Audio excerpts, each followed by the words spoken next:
Welcome to the Growth Gap Podcast, where we chat with CEOs, investors, and other key industry leaders to uncover insights and strategies for accelerating growth and succeeding in business. I am your host, RJ Lumba. In this episode, we speak with Aircall co-founder and CEO Olivier Pailhes. After a career in strategy consulting with BCG and corporate development with multinational company ArcelorMittal, Olivier embarked on an entrepreneurial journey. He co-founded Aircall, which was built to make phone systems as easy to manage as any other business workflow. He wanted to make it accessible, transparent, and collaborative.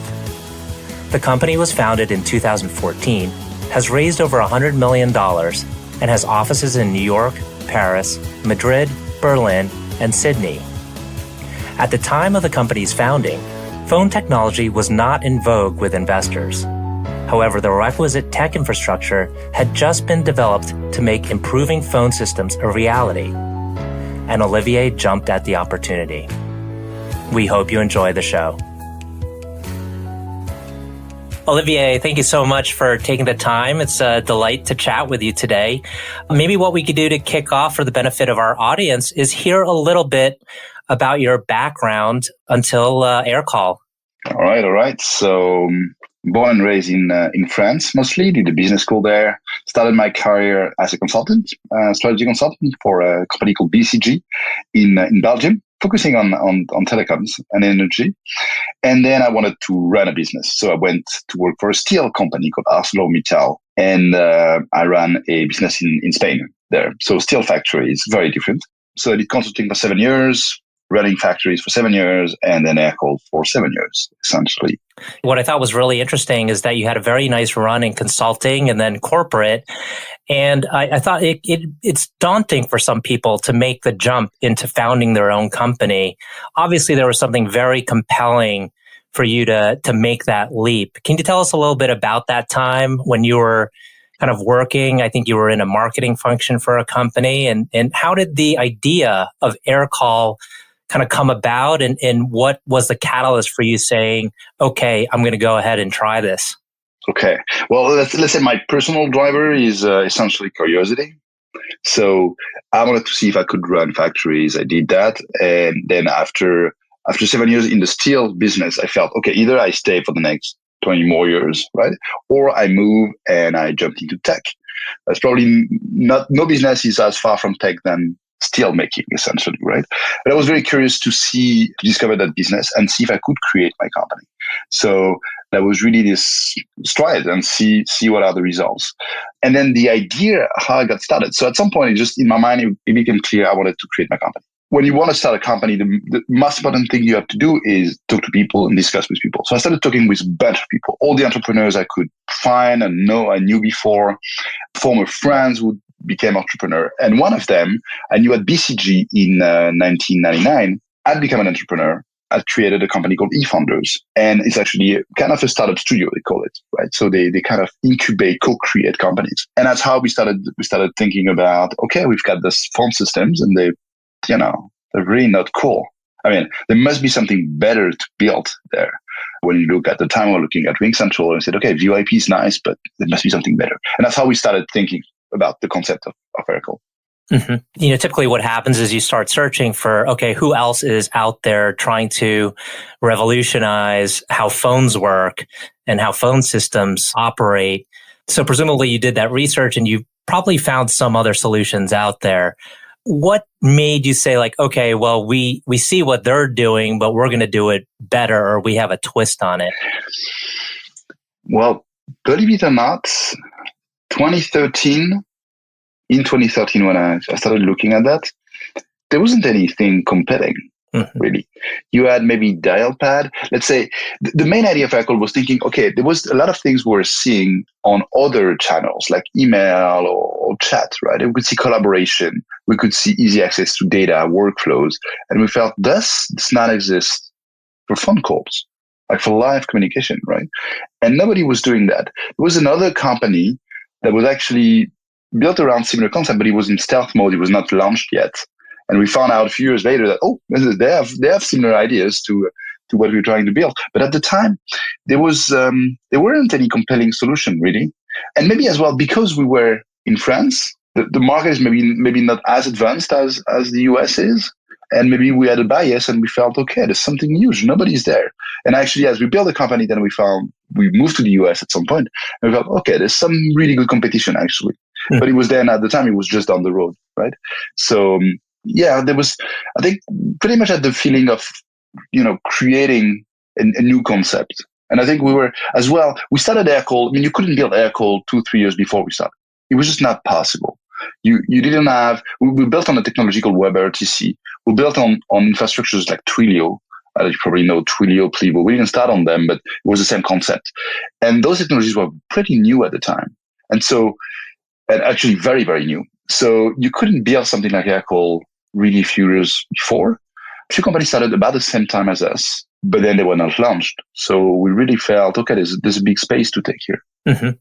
And in those early days, what do you think was the most challenging aspect to getting kind of the company off the ground? Was it the technology? Was it the team? Was it, fundraising? What do you think were kind of the first few years? And then we'll overlay that with, this context of you were first in, unlike others. I mean, there's different segments of entrepreneurs, right? Those that kind of out of the gates, out of school, start building their companies.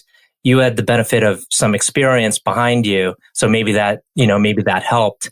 But yeah, would love to hear about those early days. Okay.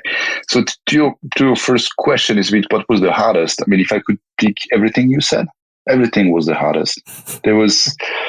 So we were built on a technology WebRTC that wasn't mature. So it wasn't working very well. It's a technology that powers like Google Hangouts and now many other live communications, right?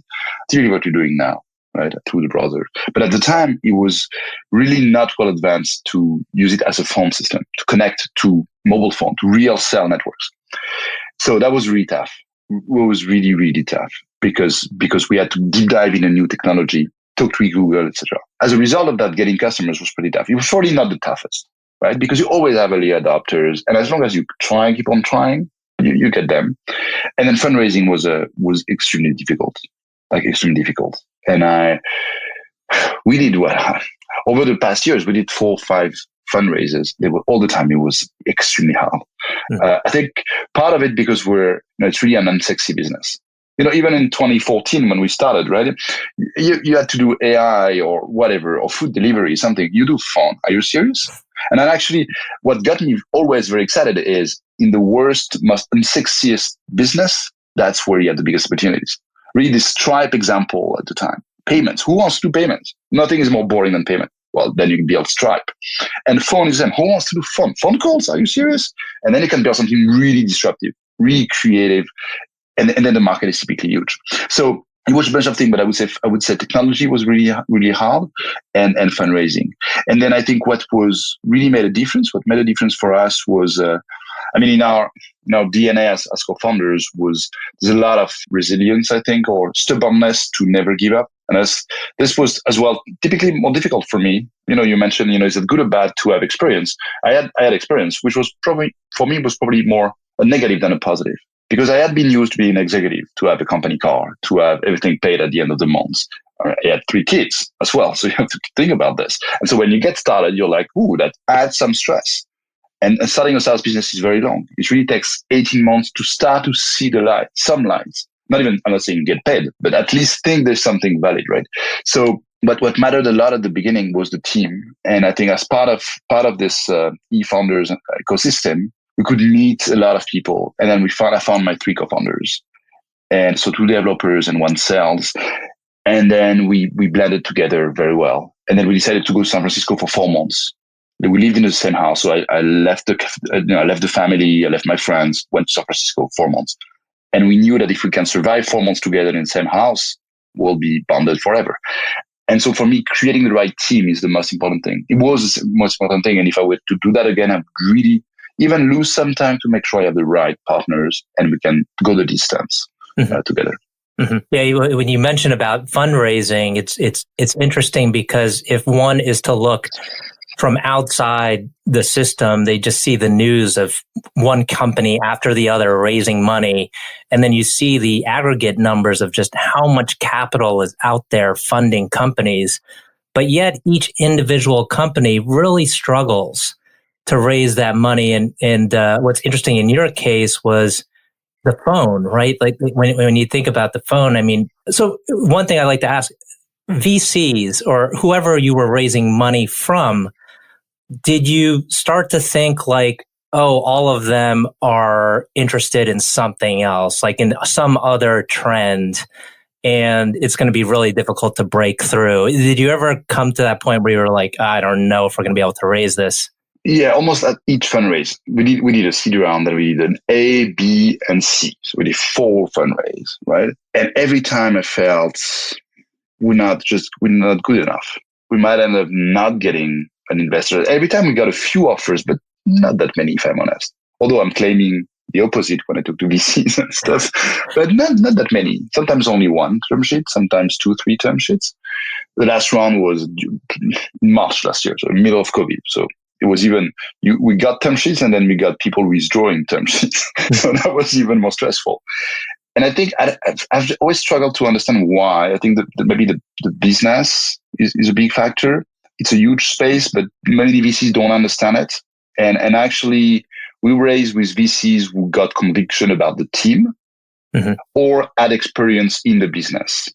So they experienced, they knew RingCentral, they knew Dialpad, and so they felt they knew the space was big, it was a bit ugly, but it was something interesting to build here. Right? Even if there's noise.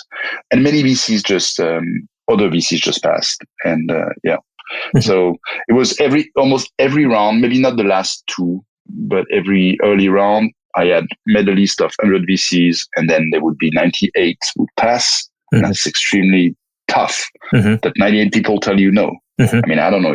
Imagine you're trying to date someone and you have to get 98 no's to finally date someone. It's hard, right? And then finally we had like 1, 2, 3, and then we went from there. Yeah, no, I'm very familiar with it. For a good number of years, that was my role in the investment bank, was to help private companies, and so I know all about those, the long lists and the many passes. But switching gears a little bit, so in a nutshell, for those kind of listening out there, how would you explain what's the benefit of Aircall versus Dialpad or Vonage or RingCentral or any other solution out there? What do you think is like the kind of key highlights? If I make it very, very simple, you'll get the perfect mix of 2 things with Aircall. You'll get a lot of productivity, but at the same time you'll get a lot of simplicity. Right? That's why we win deals. That's why people come to us. And productivity means integrations. So our vision is that Aircall lives inside the software you're using, inside your CRM. So Salesforce, HubSpot, Zendesk, Slack, Aircall is there. And because it's there, then it connects to your workflows, connects to your teams. It surfaces the data when you need it, right? You're going to call me. I want to see what you purchased, who you talked to before, anything I know about you, I have in my data. And I want to edit that during my call on Aircall and push it back to my data and share it to the team if I want. So this is what we do in a unique fashion because we've built our product not as a phone system like Dialpad or RingCentral, but as an API first product, as an extension of CRMs and help desk and any tool. Right. So it's a very different philosophy. So you get a lot of productivity here. Behind this, workflows, integrations, a lot of data, of course, so live monitoring, etc. But at the same time, it's extremely simple to use. Right. If you want this productivity, you can go to Genesis, you can go to Talkdesk, but you don't get the simplicity. We have a product that you start using in 1 minute, that you start getting value in a few hours. You can deploy it over a team of 200 people, 500 people. In hours, extremely simple, and you can self-maintain. So you know exactly what you're paying for. It's very simple, and you won't need to even talk to us or hire some consultants or some developers. Everything's out of the box, every integration. And I think typically you want to integrate Salesforce very deeply with all your workflows. You'll do that in a few clicks. So it's really something we worked a lot. So this perfect mix is really why we win deals. And so our customers would be sales teams, support teams, sometimes the entire company, just people wanting a very simple solution to talk to their customers or their partners or their candidates, even to the outside world, right? People don't use us for internal calls. You would use Zoom or some kind of Slack or this kind of thing or Microsoft Teams. But whenever you want to talk to the outside world, that's where Aircall is very, very useful. either to sell something or to serve them or to hire them, because we surface all the data. And we let you record the conversation, push it back to your data, share it with your team. So that's really why customers choose us. Fascinating. And so you mentioned the sales use case, and so I imagine if I'm a sales professional and I've got 100 prospects I'm working through, I would, for all my emails, whenever I needed to set up a call, I would have a link, an Aircall link, and then the person on the other side would easily kind of integrate, kind of hop on a call, at the scheduled time. And then, I guess information from that call gets filtered back. Yes, and filter back to Salesforce. I mean, if you're in a sales team, the way you would use it, typically you'll say, okay, I'll start my day with doing a call campaign with some prospects. So you'll go on your Salesforce, for instance, whatever CRM you're using or HubSpot, and say, okay, this is my target. Get started. Aircall will come with your power dialer, will automatically launch the calls and say, okay, boom, I'm calling Joe. Here's all the information you need to know about Joe as you start the call. Right? And you're going to get a list of fields. So I need to ask him whatever, if he's a decision maker, when he's going to make a decision, whatever. Aircall will tell you the weather, where Joe is as well. So you can have an icebreaker, simple things, right? Mm-hmm. So there's a lot of, because we built as an open API, a lot of small, nice integration that can enrich the conversation. And then all that content that you've created during this conversation, whether it's voice content or any data you typed, you added comments or tags, etc., is going to be pushed back to Salesforce. So your boss, the manager, can just recap at the end of the day and say, okay, fine. So you did 20 calls, great. They were successful, not successful, etc. So really, that's the way the product is built, right? And all that, and Aircall would live inside your CRM. Mm-hmm. And your customer base, is it primarily, larger companies with big, call center sales teams, or do you have some that are in the kind of smaller, medium-sized segments? No, we're mostly SMBs, SMBs, right? We would have companies like Walmart, okay, but that's an outlier, and it's not the entire Walmart.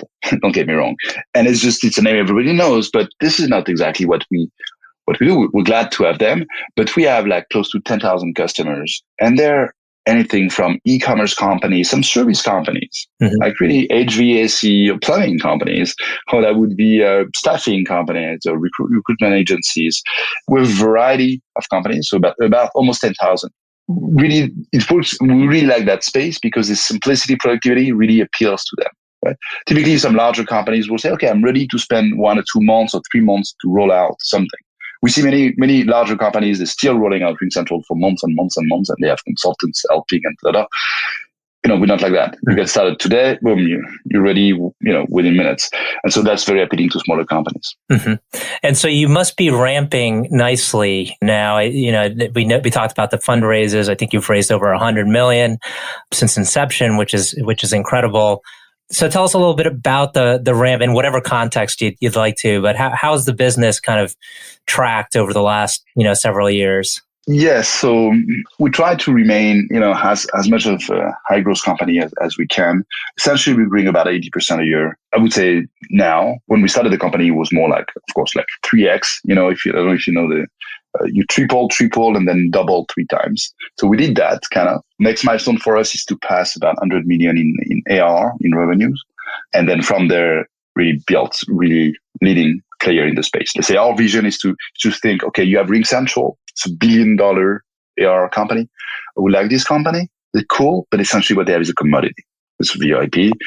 And it's fine. If you just need to talk to people, fine. But if you want productivity, if you want a premium product, if you want to achieve more with your conversation and pay a bit more, then we want to build Aircall, propose Aircall. And we want the customers to have the choice, depending on what they need, between the commodity or the premium product, right? So our objective is really to become as big or bigger than RingCentral, but we're at the beginning still, right? So getting close to the $100 million mark. Oh, fantastic. And so I guess you view this as a fairly big market, where that kind of top line revenue could grow, dramatically, even beyond the 100 million mark. Yeah, of course. The market is absolutely huge. COVID has accelerated the digitalization of companies. Many new types of companies come to us, new verticals, more traditional companies. Honestly, we have almost 10,000 customers, and most of them are early adopters. We still have tens and tens of thousands of customers to get that are more traditional SMBs that are now rethinking and thinking, okay, I need to be future-proof. I need my communication stack to be better than just the VoIP PBX, right? Mm-hmm. And now they come to us. And so that's one. And then And then we have many more ideas. So we're going to mid-market, up-market, to larger accounts, larger customers. And we're improving the product so that we can manage 300, 500, 1,000 seats very easily. And then we're going to release next year new products, right? So calls are great. Now, we released text last year, and now we're going into video. But again, not video like what we're doing now. Video, productivity-oriented video. Something that lives in your CRM, where you do a demo to your customer, right? And then we're going to go to the voice intelligence, which is really interesting, which is let's get inside the conversation. So typically understand the keywords of a conversation and relate that to success rates or satisfaction of customers, depending on what people actually talk about during the conversation. Mm-hmm. A lot of privacy aspects to manage in this field. Mm-hmm. Well, I'm eyeing the clock here, and we're coming up on time. I usually like to ask a couple last questions. One I ask about is typically about your most challenging time that you faced during your career, but I think I'm going to skip that one because we've already talked about how difficult fundraising was. Instead, recently heard an interesting conversation with this guy, Mark Lohr, who founded diapers.com, sold it to Amazon, then founded jet.com, and then sold it to Walmart. And he's like, I think 49 or 50 right now. And what was interesting was that he said, I'm more driven today than I've ever been in my career. And so one thing I'd like to ask you is, in the context of your career, because you've done very well both in corporate and kind of this entrepreneurial route, how has it been? Like, do you prefer this route? Do you ever think about like, oh, I could have stayed at BCG and I'd be, a senior partner there now? I think it's somewhat interesting to hear your view on that. No, I have absolutely no regrets. Absolutely no regret. And the route now is the most exciting. But again, probably what I did earlier was the most exciting at the time. I really loved my time at BCG, for instance, but I was more in learning mode. I was just out of business school and I learned a ton. And I was surrounded by super smart people. That was great. What I love now is the constant discovery. Like my job being CEO of a 100 people company, then 200, then 400, and now going to 800. The job changes completely. And I have the chance now to surround myself with incredibly smart people, board members, investors, advisors, and the learning experience is absolutely incredible. So that's for me the key thing. It's about learning. It's curiosity and it's about learning, trying new things. Mm-hmm. Honestly, after Aircall, if that stops at some point, I'm not sure I would create a new company. I mean, I know my fundamental project is to be teaching. I really like and love teaching. Mm. And Aircall is a way for me to teach as well to our employees, try to take them, grow them, make them thrive and thrive together. I would probably not restart a company, I think. I would probably, if that ever happens, probably move totally to something entirely new. Maybe teaching, young teenagers or adults, whatever, or doing something very, very different. So it's always the learning that matters. Right. Okay. Last question. Is there someone, as you kind of make decisions and tough decisions as you typically have to do as you're building a company and growing, quickly, is there someone you think about that is like kind of a role model for you or someone that kind of you've admired in the business world where you've said that person, is a great leader, has some, exceptional leadership capabilities, and you kind of call upon them or kind of their image, their profile as you make decisions? Is there someone like that, that you can? Yeah. What I'm extremely lucky is our first investor, Balderton. One of the board members I have, Bernard Liotto, is the managing director of this firm, UK fund, and is absolutely, is a relentless source of inspiration. I mean, by his ambition, is the sharpness of his perspectives, his level of ethics, is absolutely incredible. And kind of his personal camaraderie that we've built over time. That's so nice and so demanding. And I'm lucky to have him on the board and to talk to him every week almost, or every 2 weeks. And he built business objects before. So he built it, put it, quoted it, put it public, then sold it to SAP, was on the board of SAP. He's still on the board of SAP.